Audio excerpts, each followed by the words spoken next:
Hey guys, it's Lucky here, and today we're going to be talking about what's new in Conquerors Blade in 2022. Conquerors Blade is a free-to-play, online, multiplayer game set in a vast, open, medieval world where you siege the enemy's walls with the ultimate goal of breaking in and seizing control of the land within. During these large-scale battles, you control one hero and up to 40 units. In this video, I'm going to help you understand what Conquerors Blade is and what they've added recently. First, full disclosure, this video is sponsored by Conquerors Blade, which has just launched its Season 10 Highlanders update, which added some amazing things that has the community really excited. So if you like what you see in this video and want to give it a try, be sure to check out the link down in the description below. This link will give you 7 free days of premium time, as well as 25 battle pass levels to get you going. So what is Conquerors Blade? Here's the broad overview. You fight for control of battlefields, cities, and mighty fortresses in epic online siege battles with up to 15 players on each side. You will have to use strategy and siege weapons such as siege towers and trebuchets to raise enemy defenses and send your units in to win the fight. Your chosen hero can specialize in 10 or more unique weapon classes, which you can master and upgrade, ranging from great swords to pikes. Fighting at your hero's side will be your choice of any of the 85 different melee, ranged, or cavalry units inspired by history's greatest military forces. Being added to the list of troops in the new Season 10 Highlanders update are units inspired by the historical military forces of Scotland. They've also added a new map inspired by the beautiful landscapes and green valleys that exist in Scotland. We'll get more into the fine details of what's being added later in the video. Now, let's get into the specifics of what playing Conquerors Blade is actually like. The first thing you'll do in Conquerors Blade is create your hero. The game has a straightforward character creation that allows you to choose your gender and customize your face. It's simple and straightforward, but deep enough to allow you to create a look that you'll like. Once you've created your character, you'll choose a name and you'll be dropped into a training camp to choose your starting weapon. You can choose between the short sword and shield,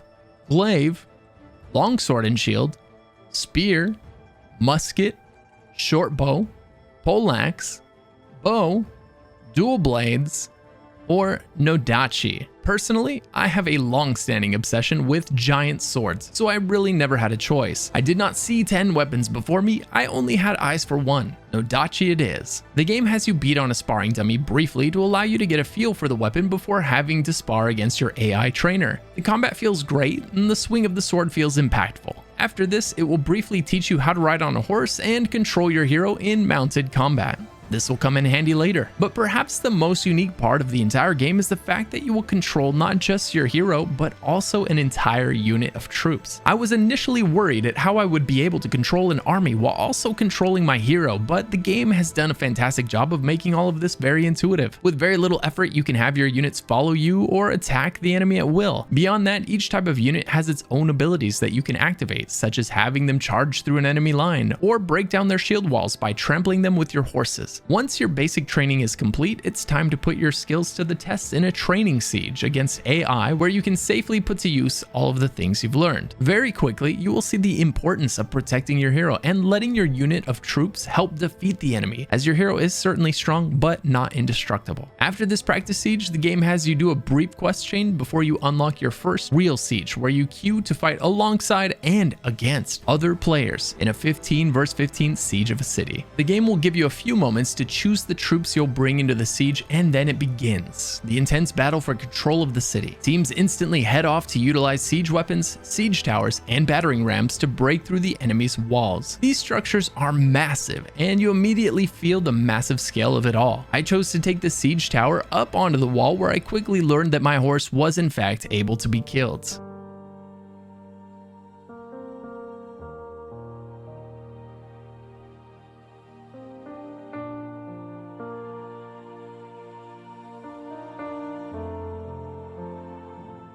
Fret not though, I would have my revenge on the enemy as I cut my way through their polearms and eventually flanked them, unleashing devastating damage on their ranks. It was time to capture the first point, I was ready. I trained for this. I sent my troops in against theirs with one more charge, and slowly but surely we prevailed, although this battle almost caused my first death. The first death would eventually come, but not yet, not here. With this point captured, it was time to go for the second of 3 points, and after cutting our way through the enemy's defenses, we would succeed. It was almost too easy, and we would find out why. It was now time to capture the third and final point, which would prove to be the most difficult, as the entire enemy team had all converged at this one location for their last stand. It was an epic final battle. I would kill many of their troops and they would kill mine. I would kill their heroes and they would kill mine. Every time you respawn, you get to choose one of your remaining troops to join you in the next push. Each time you die, it takes longer to respawn, so avoiding death is definitely ideal as you have a limited time to take and control your objectives. I would throw multiple waves of my troops at the enemy, each time my troops and I being killed by their final resistance. I would run headfirst into battle until finally I had only one group of units left, and so I decided a more patient and cautious approach was in order. I would try to bait the enemy heroes into my polearms, as these were my only remaining units. My patience was rewarded. The enemy heroes charged into my polearms, taking great damage. This allowed my hero to mop up what was left. I was learning, I was adapting, and it felt great. While they were waiting to respawn, I sprinted toward what was left of their resistance with the last of my troops and toppled the enemy over. My team took control of the final flag, and with that, I earned my first victory. It was only one battle, but so much had been learned, and I couldn't wait to get into the next match. I was already theorizing which units I would focus on leveling up, what upgrade paths I would take, what I would evolve these units into. Not only that, I needed to level up my hero. I needed to craft him better gear. I have a lot to do, and I'm excited to do it. And remember, Conquerors Blade has just launched its Season 10 Highlanders update, which added 3 new units inspired by the rich culture and history of Scotland. Simply complete unit challenges to unlock bagpipers to buff your units and your allies. You can also unlock claymore-wielding warriors or archers whose deerhounds offer vicious defense in close combat. Beyond that, they've added a new map where you can fight for control of the Highlands set against a gorgeous backdrop of green valleys. To change things up, you'll now be able to capture or defend artillery points and repair them to turn the tide against your foes. On top of all of these exciting additions, they've also added a new battle pass where you can unlock over 100 season exclusive rewards by completing seasonal challenges and earning glory throughout Season 10.